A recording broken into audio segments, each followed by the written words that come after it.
Blog Talk Radio. Boa noite, meus amigos. Estamos começando de novo mais um show True Speak, Sinceridade de Fato.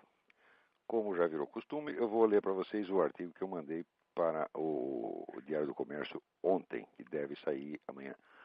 Não é um artigo comprido, aquele que sai nas segundas-feiras, mas durante a semana tem um artigo mais curto que eu envio. Esse aqui são apenas 3 notinhas. A primeira notinha é a seguinte: ninguém pode negar que há uma diferença radical entre a mídia popular e as universidades brasileiras. Naquela, incluindo jornais, revistas, filmes, programas de TV e sites da internet, o conteúdo se constitui de 90% de entretenimento idiota e 10% de pseudoconhecimento. Nas universidades, a proporção é exatamente inversa. Confirmo isso mais uma vez, lendo o artigo que a professora Jeanne-Marie Gagneban publicou na Folha sobre o processo Teles versus Ustra e comparando com o currículo da autora. Neste, logo após uma impressionante lista de títulos acadêmicos, vem uma lista de 18 teses universitárias orientadas pela referida.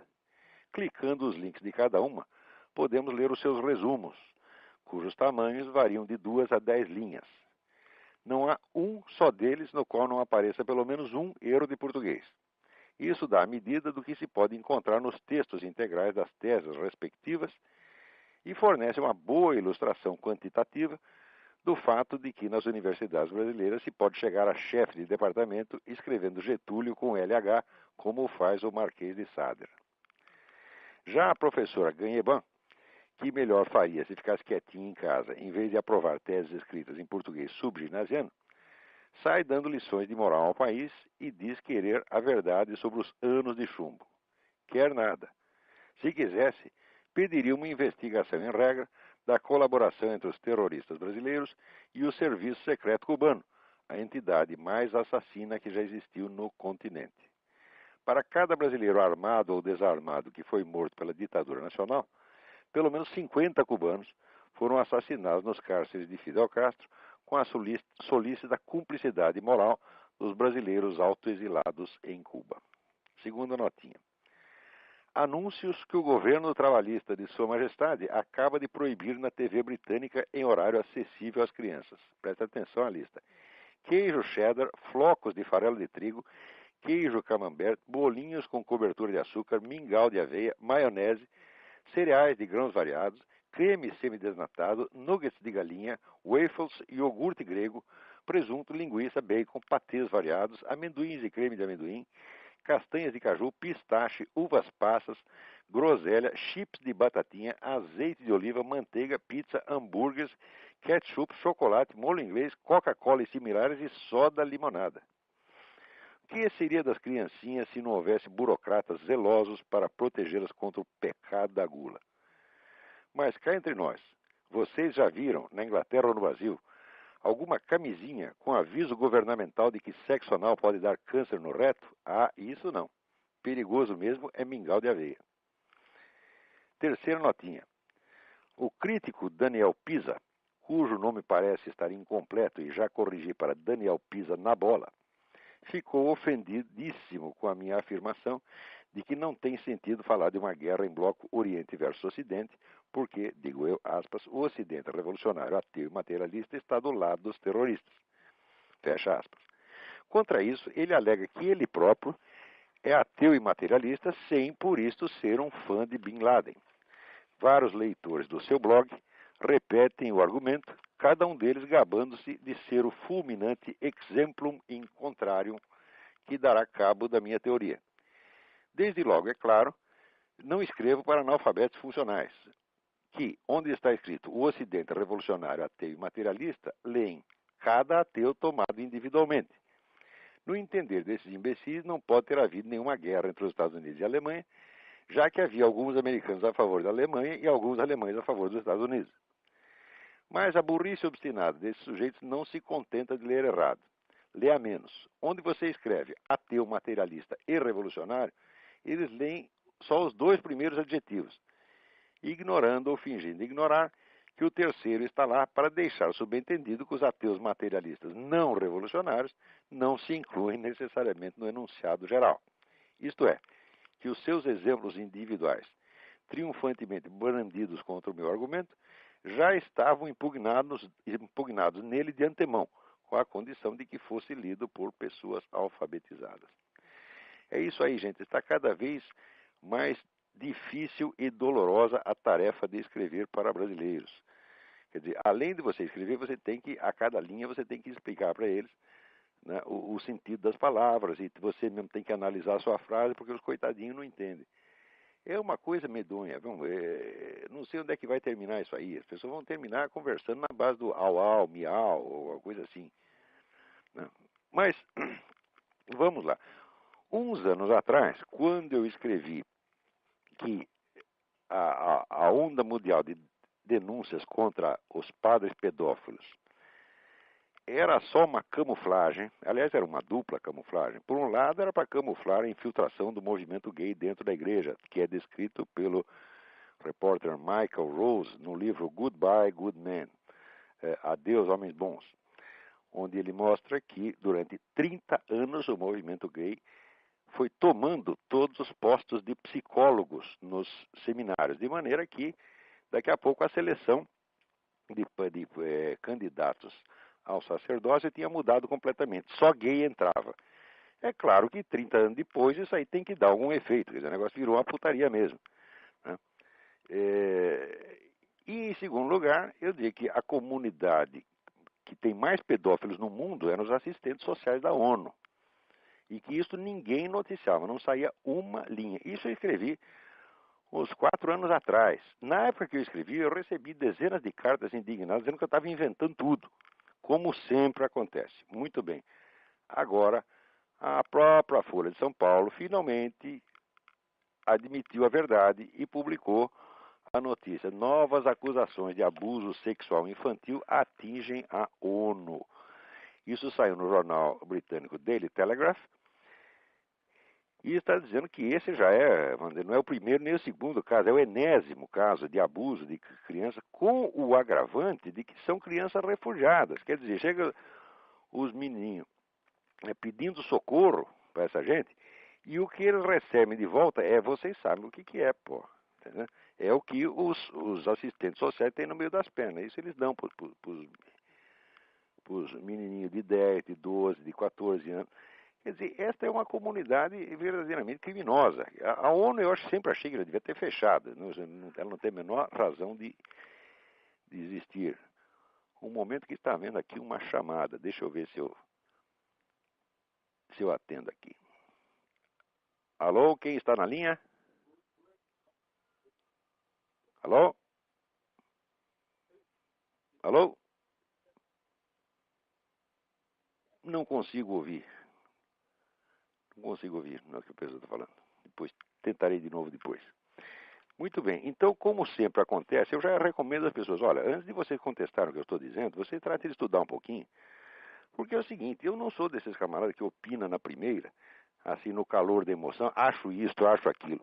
Eu não sou um opinador, não sou mais um palpiteiro, eu sou um homem de estudo, eu não estou aqui para brincadeira, meu Deus do céu. Se eu digo que a coisa é assim, é claro que eu posso me enganar com todo mundo. Posso me enganar não só na investigação dos fatos, mas posso me enganar na redação, trocar uma palavra por outra, trocar um número por outro, tudo isso aí pode acontecer, sobretudo na velocidade do trabalho jornalístico. Mas, de modo geral, tá certo? Eu quando falo as coisas, estou muito bem documentado, quer dizer, agora às vezes as pessoas dizem, não, você não deu a fonte. Fala, se eu for dar a fonte em cada artigo, metade do artigo é só a citação de fontes. No jornalismo isso não é exigível de maneira alguma, o jornalismo não é um trabalho acadêmico. E depois, o jornalismo, em princípio, ele tem fé pública. Se o jornalista falou tal ou qual coisa, é porque ele tem a fonte e, em caso de necessidade, ele revelará. Mas esse pessoal tem muita pressa de sair contestando, né? Eu digo as coisas e eles, não é assim, não é assado, porque, olha, falar é fácil, entendeu? E como dizia Dirty Harry, opinião é que nem bunda, todo mundo tem, entendeu?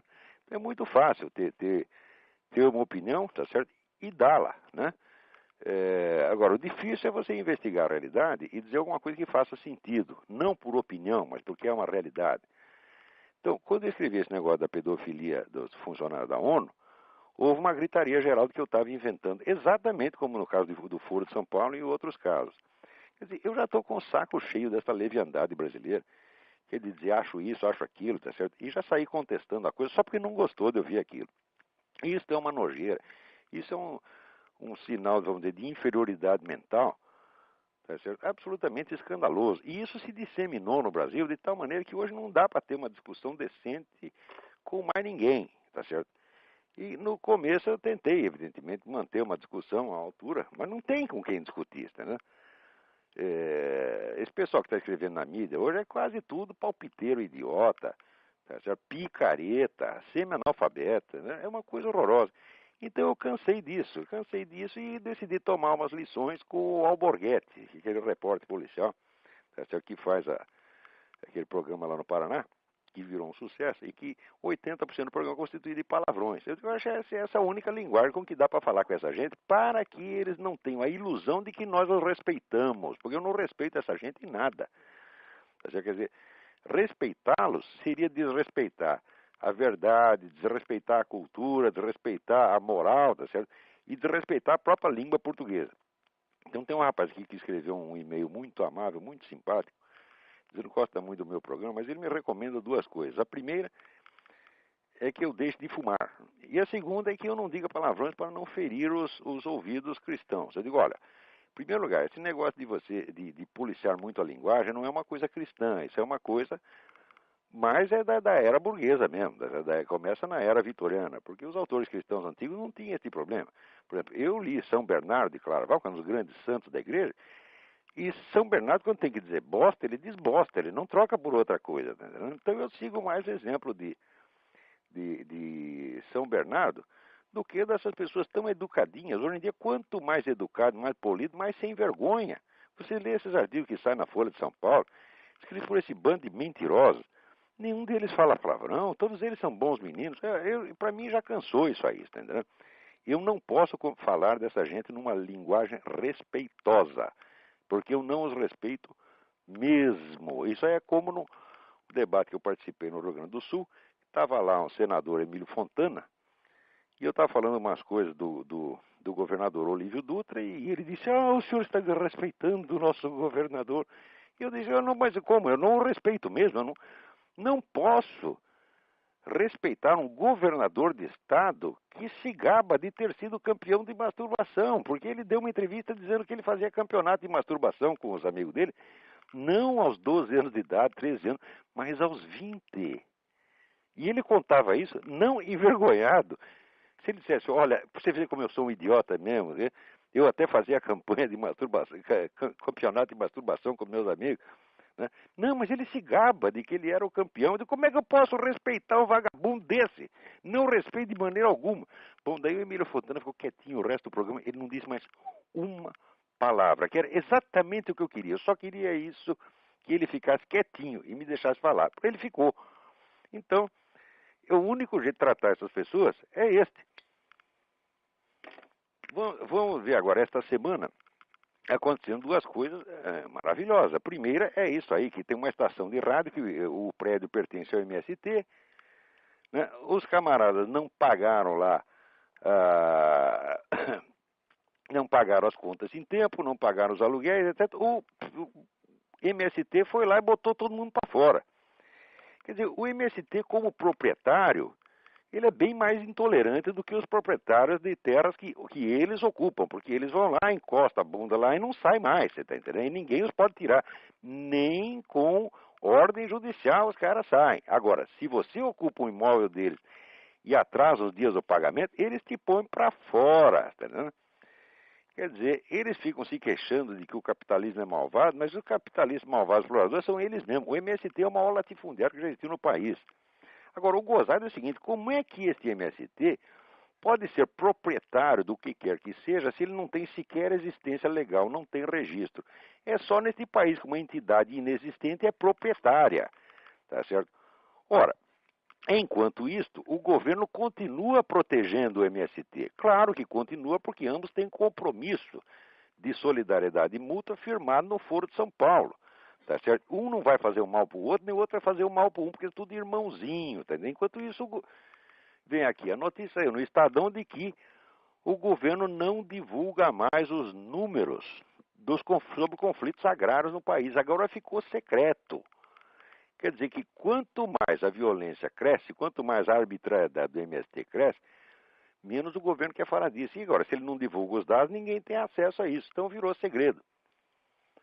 Isto confirma, uma vez mais, tá certo, a minha interpretação dos acontecimentos recentes no Brasil, que é o seguinte: o governo mantém uma política econômica agradável ao investidor estrangeiro para obter recursos e disfarçar, camuflar a montagem progressiva e inexorável de um sistema de poder ditatorial que já está funcionando informalmente no Brasil. Agora, o brasileiro é burro e ele, para ver que essas coisas acontecem, ele vai esperar que o governo mesmo, né, declare: nós agora somos uma ditadura. Enquanto o governo não fala isso, eles vão achar que não tem. No país, todo mundo raciocina na base de que o Brasil é uma democracia e que está funcionando. Não existe democracia com uniformidade ideológica entre os vários partidos. Isso é a coisa mais absurda do mundo. Em segundo lugar, não existe democracia sem ampla circulação de informações.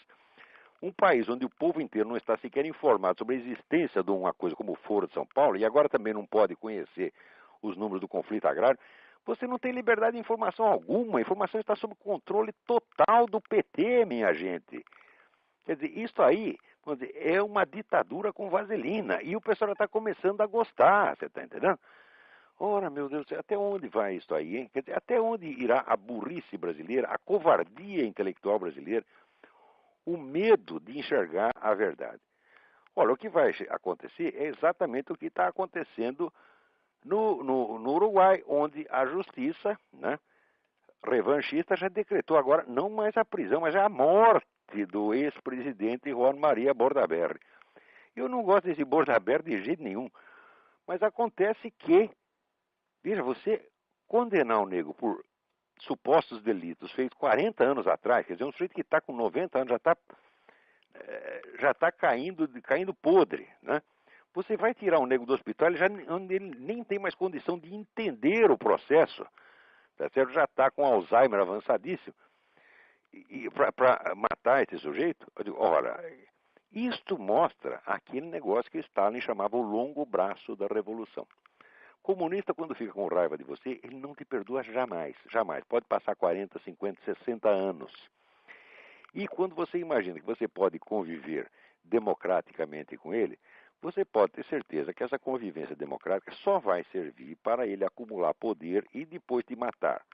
Porque essa gente tem uma ânsia de matar que é absolutamente impossível de satisfazer. Eles já mataram 100 milhões de pessoas durante o século XX, não estão satisfeitos. Eles querem mais, querem mais, querem mais. E enquanto isso, tem gente na direita conservadora, gente burra e covarde, tá certo? Que acha que é possível a convivência democrática com essa gente. Não é possível, de jeito nenhum. Isso aí, convivência democrática com comunista, é o quadrado redondo, tá certo? Não existe. Ai, ai, ai. Agora, aqui a American Family Association distribui um aviso dizendo que, eu não vi esse programa, mas dizendo que o Bill O'Reilly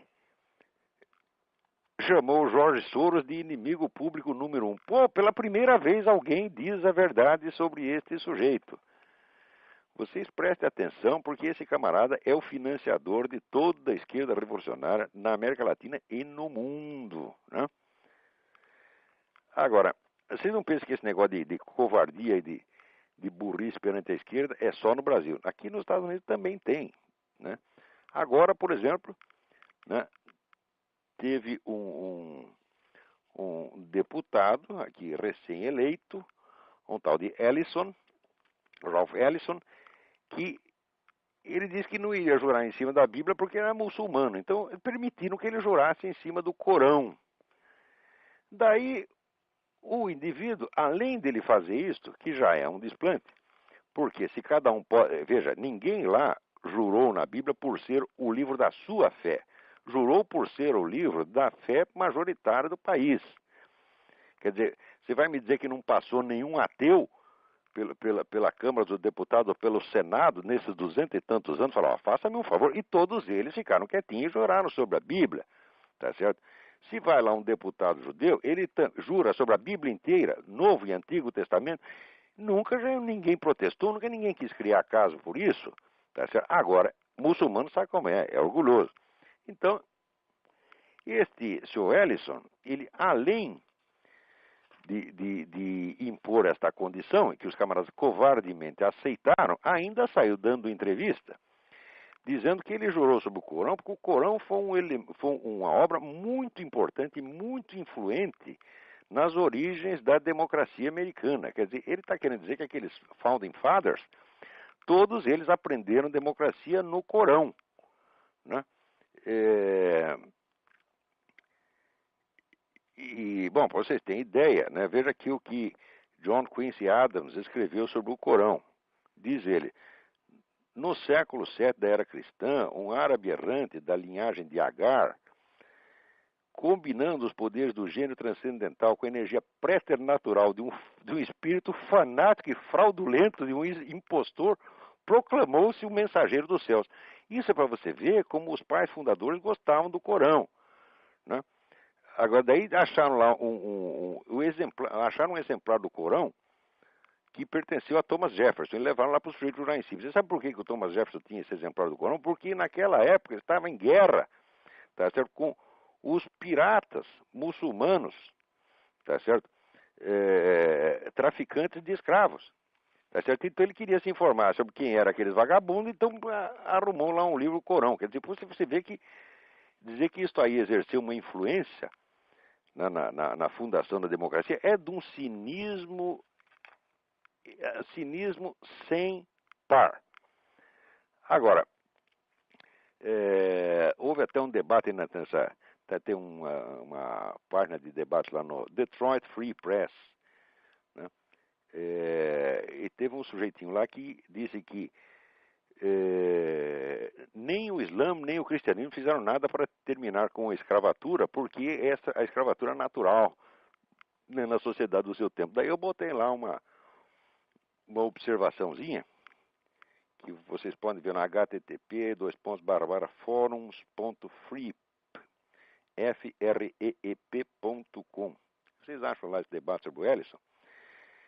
E eu respondi ao sujeito o seguinte: você está completamente enganado sobre a história da igreja quando você diz que nem o Islã nem a igreja fizeram nada para acabar com a escravidão.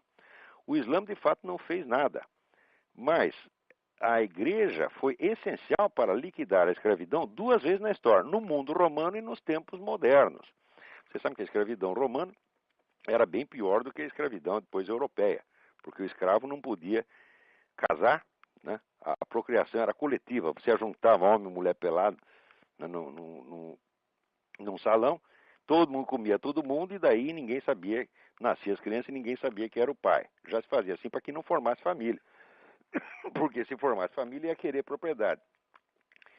E foi a igreja que acabou com isso. Então daí continuo eu. A escravidão está no centro, no núcleo da civilização islâmica, como o abolicionismo está no núcleo da cristandade.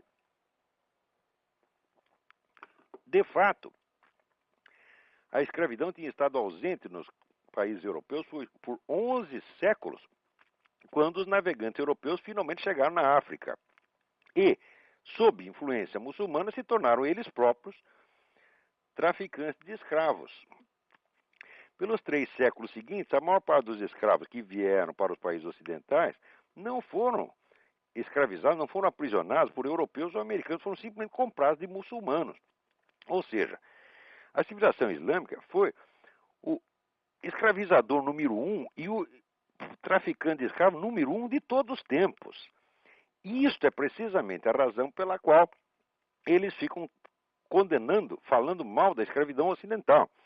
Eles escondem a sua história vergonhosa por trás de um muro de palavras amargas contra os outros. Parece que é um negócio. Como é que diz? Anteceder o Lenin, né? Aquele negócio do xingue-os do que você é, acuse-os do que você faz. Né? Em suma, é uma vergonha. Então, esse negócio de ceder a esse sujeito o direito de jurar sobre o Corão é um insulto. Depois tem outro aqui que escreve: olha que coisa horrível, vocês ficam falando dos muçulmanos, mas olha a violência da primeira cruzada, etc, etc. Né? Chama o Papa, que pregou a primeira cruzada, o Papa Urbano II, chama de terrorista cristão. Ora, Daí botei eu lá essa nota. A primeira cruzada não foi nada mais do que a resposta tardia aos invasores muçulmanos que estavam matando e escravizando cristãos fazia pelo menos 2 séculos. O muçulmano tem que ser um mentiroso cínico para mostrar a civilização islâmica como vítima inocente da agressão ocidental. Fazer prisioneiros e vendê-los era para os muçulmanos um hábito tão natural, um hábito muito natural, séculos depois de que a escravidão fosse desconhecida no Ocidente. Os muçulmanos, na relação com os países cristãos, os muçulmanos foram sempre os primeiros agressores e os primeiros escravizadores. E ainda eram comerciantes de escravos 8 séculos. Quer dizer, eles já eram comerciantes de escravos 8 séculos antes de que já eram os grandes comerciantes de escravos no mundo, 8 séculos antes que os europeus chegassem à África. E continuaram praticando a escravidão até o século XX. E quando a Inglaterra quis acabar com a escravidão, eles reagiram, fizeram guerra para manter o seu direito à escravidão. E outra coisa, nunca houve um movimento abolicionista no Islã. Você pode procurar a história inteira. O máximo que eles dizem é que é para tratar o escravo bem. Quer dizer, tratar o escravo bem, eles querem dizer só uma coisa: o Corão proíbe capar o sujeito, não pode capá-lo. Então o que eles faziam? Compravam o escravo, levavam num país muçulmano, mandava capar e daí levava para o Islã. É assim que se explica, vamos dizer, a imensa quantidade de eunucos que havia num país onde era proibido castrar os negros. Eles levavam para castrar no exterior. Né? E isso é que era tratamento humano. Muitos heróis ocidentais morreram lutando contra os traficantes de escravos muçulmanos até recentemente. Vocês, por favor, leiam o livro de Murray Gordon, Slavery in the Arab World, publicado em 1989. E assim vai. Para vocês verem que essa sacanagem não é só no Brasil também, essa covardia. Agora, aqui nos Estados Unidos não é só covardia o que permite isso. É que por trás de toda a política americana tem esta trama de transformar a América do Norte inteira num país só, chamada como North American Commonwealth. Quer dizer, comunidade norte-americana. Então desapareceria os Estados Unidos, o México e o Canadá e viraria tudo um país só. E isto aí é uma ideia que é promovida por bilionários e políticos muito poderosos aqui, e a influência deles está um pouco por toda parte. Então é interesse, tudo aquilo que dissolva, vamos dizer, a soberania norte-americana, é do interesse deles. E tudo que unifique a América Latina também é interesse deles. É por isso que dão dinheiro para a MST, essa coisa toda, dão dinheiro para o Foro de São Paulo, porque eles querem mesmo destruir as soberanias nacionais aí e aqui. Né? Aqui, agora, a Universidade Estadual do Arizona já está ensinando lá os jovens, preparando os jovens para que vivam na futura comunidade norte-americana. Eles já estão dando o fato por consumado. Então, estas coisas, são estas forças, vamos dizer, que facilitam a atividade, tá certo, de inimigos internos aqui, porque eles estão mesmo interessados em derrubar, né, os Estados Unidos. Muito bem, vamos ver se eu respondo algum telefonema aqui. Vamos ver. Tem umas pessoas na fila aí para falar. Vamos ver. Alô? Alô? Epa, também não estou ouvindo nada. Vamos ver outro aqui.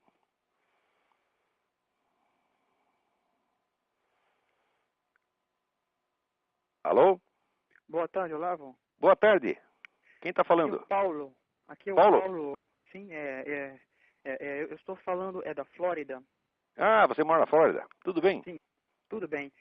Eu gostaria de saber a opinião do senhor com relação à notícia que saiu no Sunday Times, de Londres, que eles falam que as forças armadas de Israel, eles estão se preparando para um ataque surpresa no sul do Irã. Eu queria saber qual que seria a repercussão geopolítica desse fato no Oriente Médio tão conturbado por guerras hoje em dia. Olha, é o seguinte, que essa notícia eu não sei, eu li, não tenho confirmação dela, Tá certo? Mas eu acho que se Israel não se preparar para isso, então é louco, porque o outro já avisou que vai atacar mesmo. Quer dizer, note bem que Israel diz que vai se atacar o Irã é para liquidar uma, vamos dizer, instalação nuclear lá. Mas o Ahmadinejad diz que vai atacar Israel não é para liquidar uma instalação nuclear, é para liquidar o país inteiro. Quer dizer, já prometeu fazer um genocídio. Ora, se alguém promete entrar na sua casa e matar todo mundo, você não vai começar a pensar seriamente, pelo menos em tomar as armas dele? Israel tem que estar pensando mesmo nisso, não vejo outra saída, tá entendendo?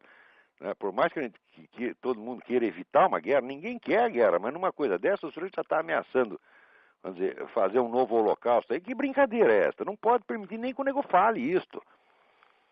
Né? No mínimo que tinha que fazer, entrar lá com uma operação de comando, sequestrar esse cara e levar para Israel. Dizer, agora tu vai pagar pelo que tu falou, pô, porque tu está ameaçando o genocídio. A simples ameaça de genocídio já é crime pelas leis internacionais. Esse camarada é um criminoso. Já tinha que ter tirado ele de lá a tapa e está sendo julgado que nem Saddam Hussein, você está entendendo?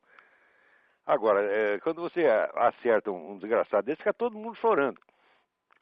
Quer dizer, isso não é brincadeira. Esse pessoal, como diria Nelson Rodrigues, o fracasso subiu a cabeça, porque nesses países todos você só vê miséria, opressão, sabe? Há séculos. Nunca conseguiram ter um governo que prestasse. Agora fica querendo dar lição ao mundo e até dizendo que o Corão inspirou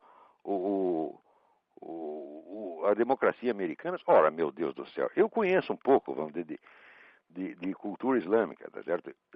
Escrevi um livro sobre as origens do Islã, o livro ganhou um prêmio na Arábia Saudita. Quer dizer, eu não sou um inimigo do Islã e sou um estudioso do negócio.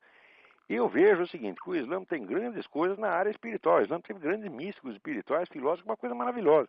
Só que é o seguinte, esses aí, os que não foram para a cadeia, não foram enforcados, que sobraram, foram perseguidos a vida inteira, tá entendendo?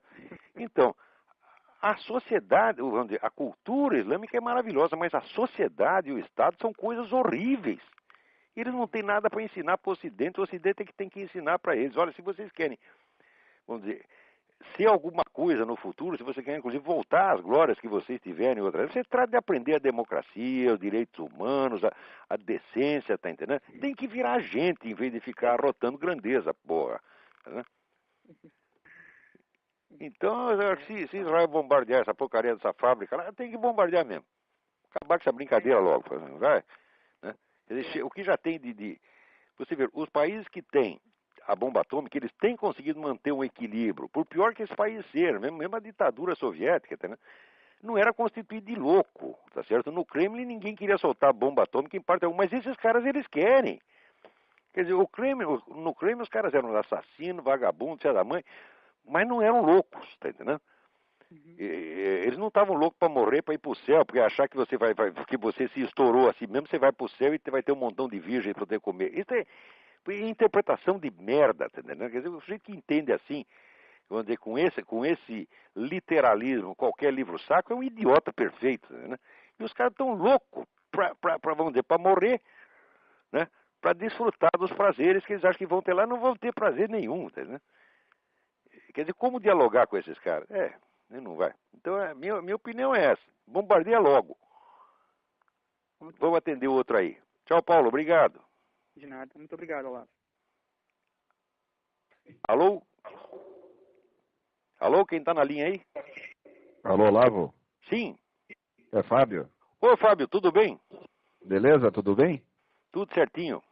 Eu tô direto ligado com você pelo Skype porque não tá carregando o site seu. Sei. O Blog Talk Radio.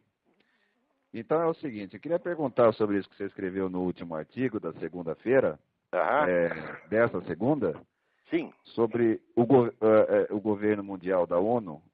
E onde sim. que está essa informação que é no próxima década? Isso aí existe uma... olha, eu não vou poder citar aqui de memória, mas se você procurar nos meus artigos, no meu site, eu cito lá uma coisa que foi resolução da Assembleia Geral.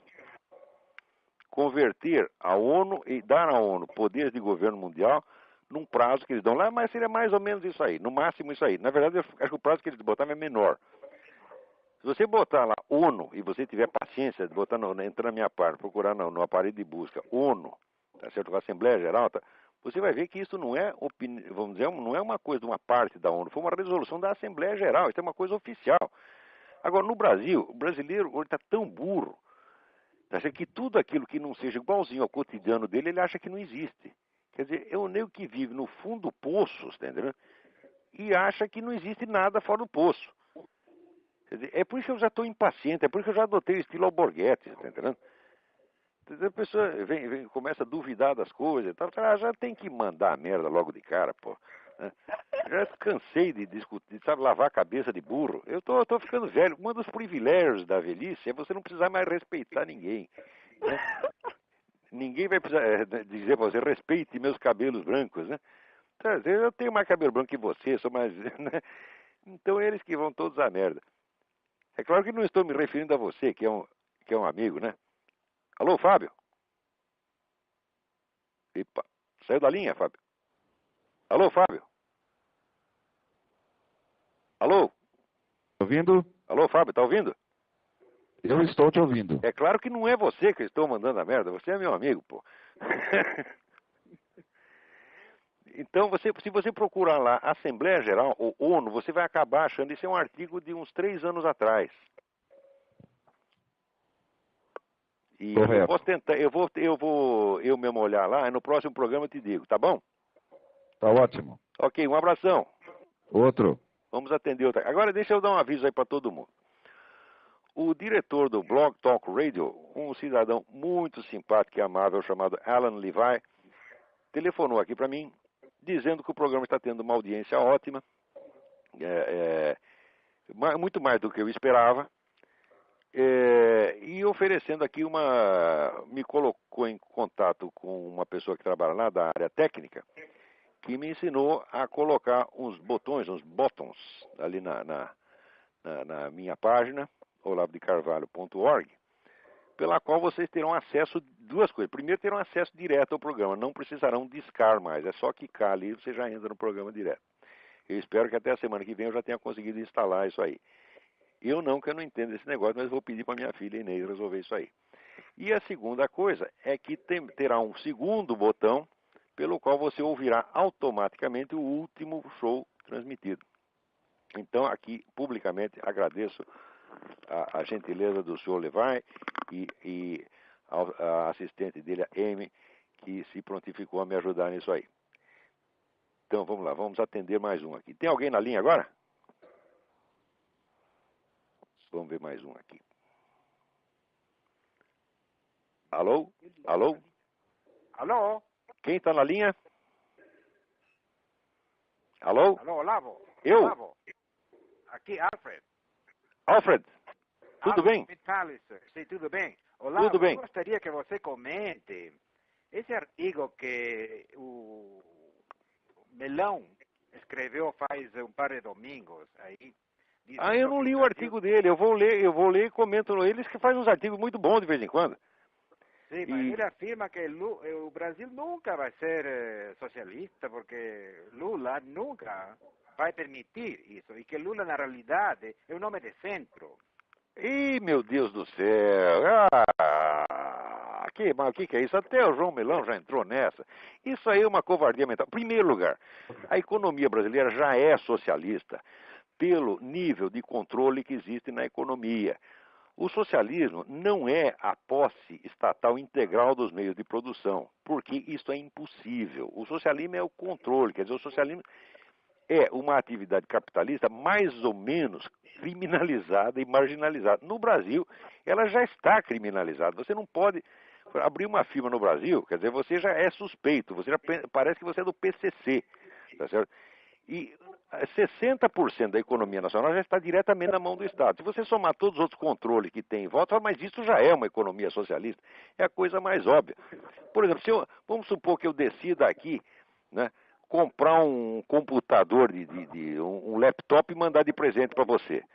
Chega aí, você vai pagar mais de imposto do que eu paguei pelo computador aqui. Você sabe perfeitamente que é isso. Sim. Quer dizer, isso é um absurdo. Quer dizer, a economia já é socialista. O que está esperando agora que o Itaçuma diz, não, agora estamos no regime comunista? Ora, meu Deus do céu, o João Melão não entende nada de comunismo. O João Melão é um político local, ele entende um pouquinho. um pouquinho da situação brasileira por alto, mas ele não tem retaguarda teórica para discutir essas coisas. E no Brasil, o grande mal brasileiro é todo mundo discutir coisas que não tem retaguarda para discutir. O pessoal não sabe nem a história do comunismo. Eles acreditam mesmo que na União Soviética houve a posse estatal integral dos meios de produção, quando nunca houve. 50% da economia soviética continuou em mãos privadas o tempo todo. Primeiro, oficialmente, durante o tempo da NEP, Nova Política Econômica do Lenin. E depois extraoficialmente, por baixo do pano. Hoje sabe-se a imensidão da economia privada soviética, sem a qual aquilo não teria durado 2 dias. Né? Perfeitamente. Então, como é que o Melão, ignorando uma coisa dessa, sai dando palpite? Ora, em segundo lugar, o Lula, o que o Lula pensa ou deixa de pensar, não vem ao caso. O que interessa... Veja, as ideias interessam no caso dos homens intelectualmente diferenciados, pessoas que vivem de ideias e que são fiéis às suas ideias e têm um compromisso consigo mesmo, né?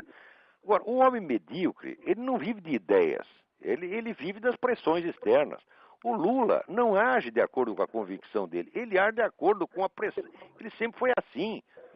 O Lula era um negro que, mesmo quando era líder sindical, ele deixava o pessoal discutindo, ia tomar cafezinho na esquina, nem assistia às assembleias. Quando voltava, perguntava, o que vocês decidiram? Decidimos tal. Daí ele vestia a camiseta e saía defendendo aquilo. O motivo do sucesso do Lula é que ele nunca discute com ninguém. Entendeu? Então, ele é o cara que Maria vai com as outras. E ele sabe jogar com isso aí. Entendeu? Então, agora, ele fará o que o Foro de São Paulo mandar. Ele está entre o Foro de São Paulo, tá certo? E os investidores internacionais. Ele agrada a estes na esfera econômica, tá certo? Ao mesmo tempo onde vai criando um esquema de poder no qual só a esquerda tem chance. Então ele está conseguindo agradar todo mundo no momento, né? Só quem percebe a trama toda é que não gosta. Mas quem percebe é 0,00% da população. Quer dizer, né? Eu, você e mais 2 ou 3. Então só nós estamos bravos, porque nós estamos vendo o que está acontecendo. Agora a população não vê, e acho que o João Melão também não quer ver. Tem muita gente no meio empresarial que tem medo, porque sabe que o burguês é medroso, o burguês é cagão, tá certo? Ele não quer ver a realidade. Né? Então agora o Melão aderiu também à covardia intelectual. Isso era só o que faltava. Obrigado por me dar esse aviso, viu? Pois não. Um abração. Já atendeu outro aqui. Vamos ver mais um aqui.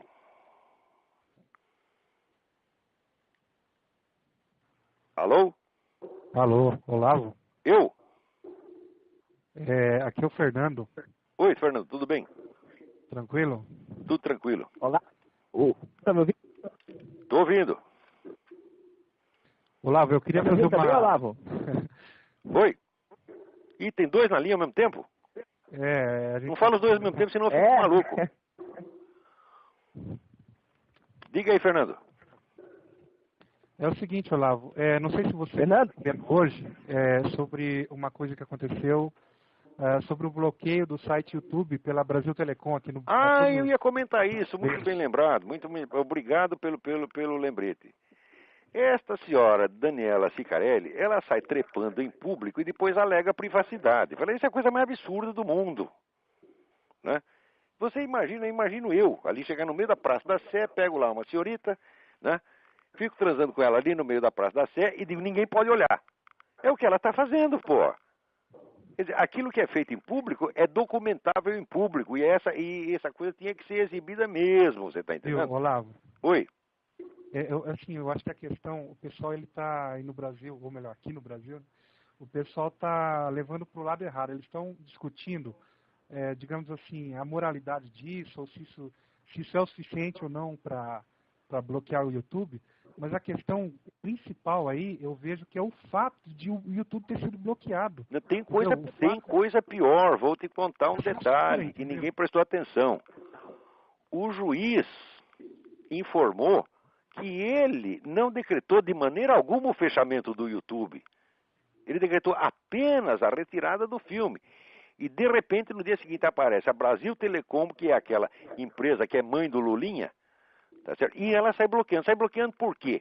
Porque o YouTube é o único lugar onde você tem acesso aos vídeos que documentam atos de crueldade feitos por Fidel Castro, feitos por esses malditos norte-coreanos, feitos por Saddam Hussein. Eles não querem mais que as pessoas saibam disso. Quer dizer, você vê que na mídia brasileira inteira, notícias sobre crueldades feitas no governo cubano, por exemplo, são proibidas, sai uma por ano, e assim, muito discretamente. Né? Oi. Olavo? Oi. Oi.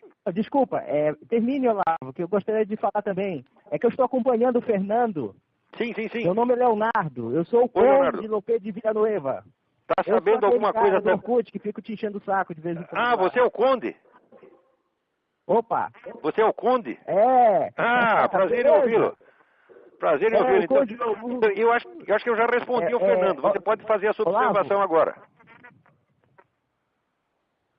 Alô, Leonardo. É o seguinte, o meu assunto que eu vou tocar agora... Oi! O assunto que eu vou tocar nesse instante fala sobre a guerra do Iraque, tá? E eu gostaria de um esclarecimento seu em dois aspectos. Aqui no Brasil, nós vemos uma difusão de notícias a respeito sobre a questão das armas químicas e biológicas no Iraque, e tem agora uma notícia publicada pelo Estado de São Paulo a respeito de que o parlamento iraquiano está tentando, digamos, criar uma lei em que as petrolíferas norte-americanas e inglesas, digamos, explorariam, digamos, o petróleo iraquiano com um percentual de lucro de 75%. Você tem, assim, alguma informação a respeito disso? Olha, não, dessa última notícia eu não tenho. O que eu tenho é o seguinte. Primeiro, todas as companhias petrolíferas foram contra a guerra. Segundo, a Halliburton não ganhou um tostão lá até agora, tá entendendo? Quer dizer, tudo isso é um bando de mentira. Eu recomendo para você um livro de um sujeito chamado Richard Miniter, M-I-N-I-T-E-R. É um jornalista aqui. O livro chama-se Disinformation. Não deixem de ler este livro. A primeira coisa que ele mostra lá é que dizer que não havia arma química no Iraque é uma mentira. Ele dá lá a lista das armas químicas. A lista que ele dá é suficiente para acabar com a América. Isso que já foi apreendido. Agora, acontece que o seu George Bush, tá certo? É um negro que conspira contra ele mesmo. Tudo que ele faz de certo, ele mesmo esconde, você está entendendo? Ele não é capaz. E outra coisa, ele é um sujeito muito corajoso para esse negócio de guerra, mas perante os inimigos locais dele aqui, ele é de uma covardia atroz. Ele deixa os caras mentirem, tá certo? E ele não responde nada. Ele é um sujeito que ele tem mania de fazer tudo em segredo, porque acha que isso é muito esperto. E esperto nada, ele está se ferrando todo, porque não sabe se defender. Não sabe tomar uma posição firme perante inimigos que são, na verdade, são traidores. Ele continua tratando esse pessoal do Partido Democrático como se fossem patriotas, como se todos estivessem interessados em salvar o país. Não estão nada, estão interessados em afundar. Agora, é aquele negócio de ver, é tipo o João Melão, você está entendendo? Quer dizer, não quer ver o perigo. E não quer ver a maldade. É um negócio dos macaquinhos. O macaquinho não ouve, não vê, não fala. Né? Isso é política de avestruz. Né? Tem muita gente no Partido Democrático. Oi. Olavo, por falar em política de avestruz, uma coisa que você tocou interessante, uma coisa que me deixa assim perplexo, muito preocupado aqui no Brasil, é que nós estamos vendo uma cordilheira militar, digamos assim, ligada à Venezuela, à Bolívia, né, os grupos de guerrilha da América Latina praticamente se armando, se for possível, contra o Brasil ou qualquer tipo de democracia latino-americana. E os comandantes das três armas achando isso lindo. Eles estão loucos para bater continência para Hugo Chávez. Esse general Chiquinho do PT, né? O sonho dele é ser ajudante de ordens do Hugo Chávez. Quer dizer, esses caras são uma vergonha para as Forças Armadas, tá entendendo? Eles querem mesmo entregar tudo. No final da história. O que mais me deixa perplexo é que, por exemplo, eu sou filho de militar, tá? Eu converso assim, eu já tive uma leve conversa com o meio militar e tem gente que ainda acredita que nós vamos ter guerra contra os Estados Unidos e não contra um país, digamos, governado por um próprio ditador que está se declarando a hegemonia da América Latina, está declarando que a Venezuela é hegemônica, tanto no aspecto militar como político.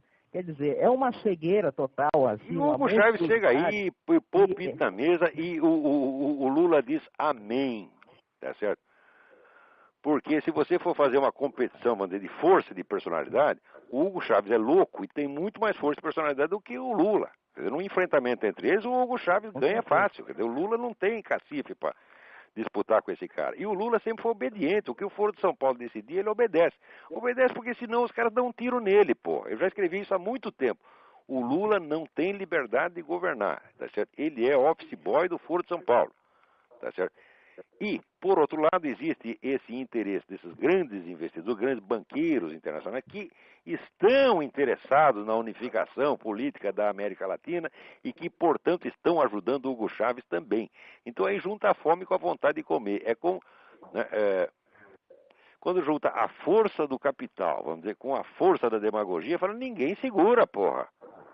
Eles juntam um bando de banqueiro internacional, né, com essa comunidade da América Latina, falando ninguém segura.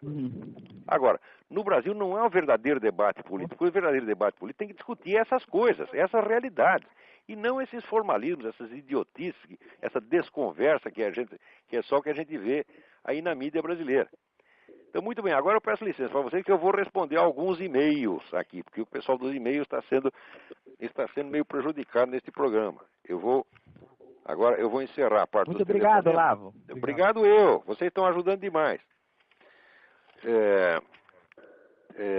Tem um e-mail aqui que é um e-mail de filosofia. Fernando Antônio, Rio de Janeiro. Ao iniciar a leitura da Sabedoria das Leis Eternas, topei com a nota o texto que afirma que René Guénon designava por metafísica algo diverso da metafísica de Aristóteles. Esta seria, no entender de Guénon, uma ontologia geral, quer dizer, o estudo do ser. E pelo que entendi, Mário Ferreira dos Santos vai pelo mesmo caminho. Muito bem.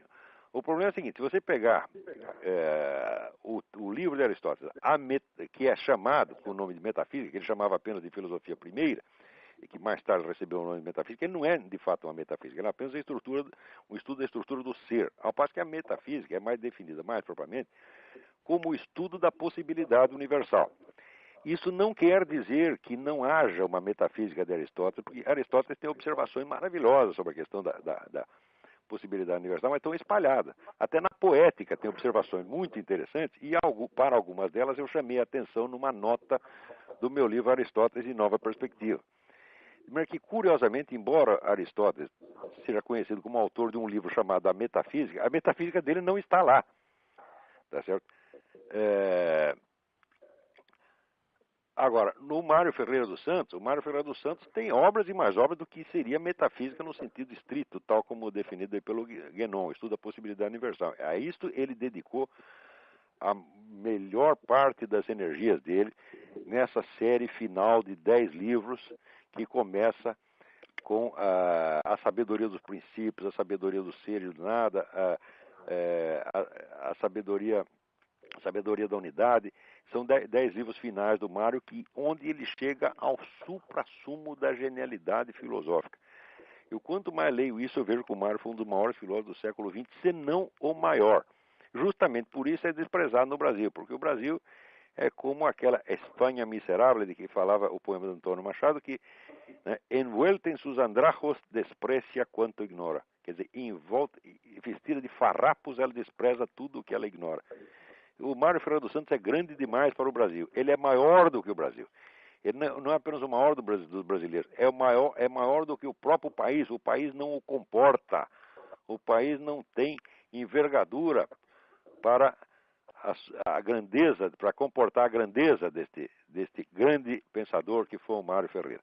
Agora, circulou por aí uma opinião do Miguel Reale, dizendo que o Mário Ferreira era um divulgador filosófico, etc. Bom, acontece o seguinte, eu conheço o Miguel Reale, foi um grande amigo meu, adorava o professor Reale. Ele conheceu o Mário na juventude e leu os livros que o Mário escreveu sobre Nietzsche, né, e algumas polêmicas e fez sobre Proudhon, etc. E ali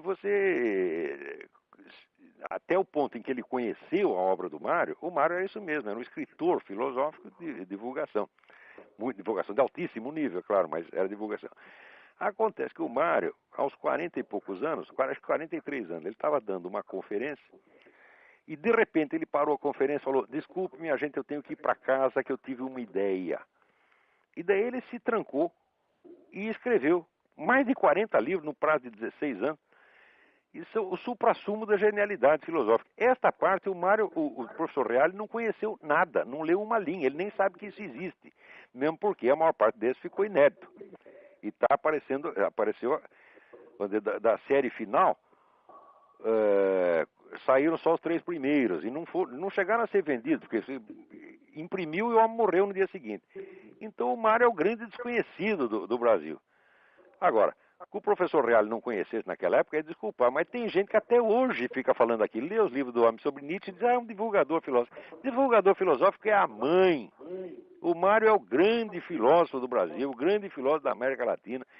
É uma glória intelectual da qual nós devíamos nos orgulhar, devia ter estátua para esse homem, deveria ter institutos subsidiados pelo governo para editar as obras dele. E, no entanto, nós estamos aí lutando o tempo todo, tá certo? Sem dinheiro, sem recursos, sem auxiliares, sem coisa nenhuma, para poder fazer edições decentes, como eu fiz da Sabedoria das Leis Eternas.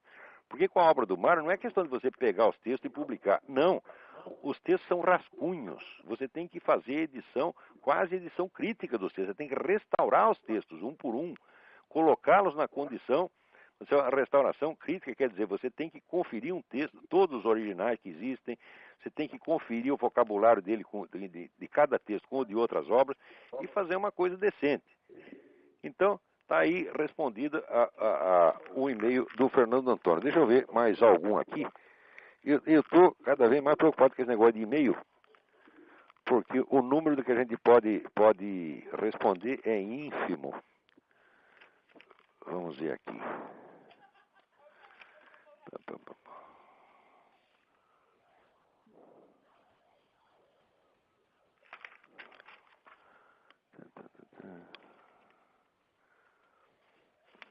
Puxa, tem tanta coisa aqui.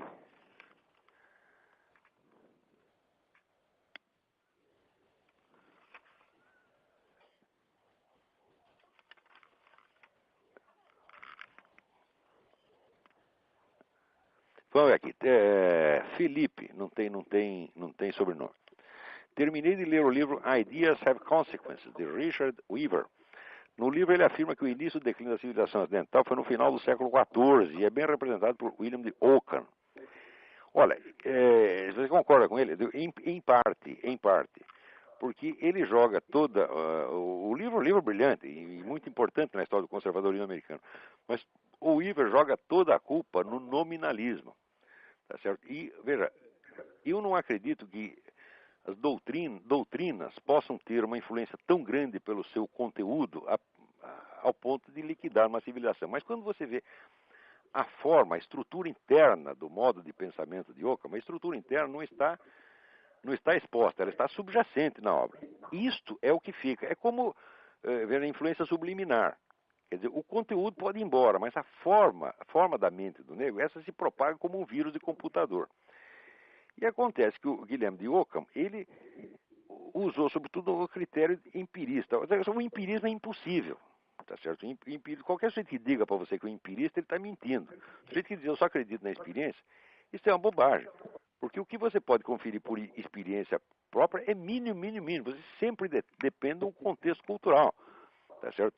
Você depende da herança cultural. E dentro da herança cultural, você pega um pedacinho ou outro e você confere pessoalmente. O resto você tem que ir na confiabilidade intrínseca, vamos dizer, do diálogo humano. Tá certo?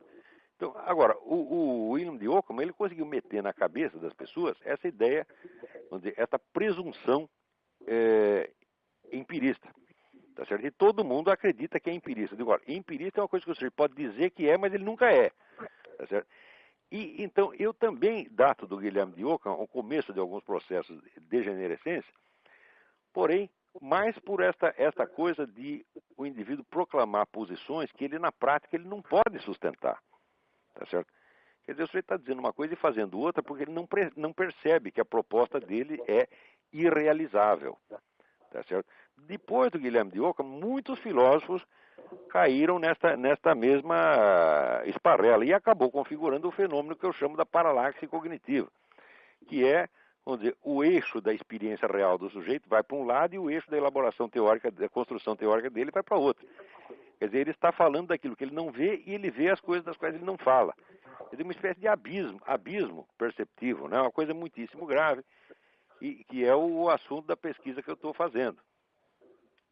Né? Muito bem. Eu acho que não dá tempo para responder mais nada. O nosso tempo acabou, lamentavelmente. Então, eu agradeço muito a atenção de todos e até a semana que vem estaremos aqui normalmente às 8 horas, horário de Brasília. Agradeço a todos, agradeço ao senhor Alan Levi e a Amy a ajuda que estão dando para o programa e a todos que têm prestado atenção e têm me suportado valentemente. Um abraço a todos.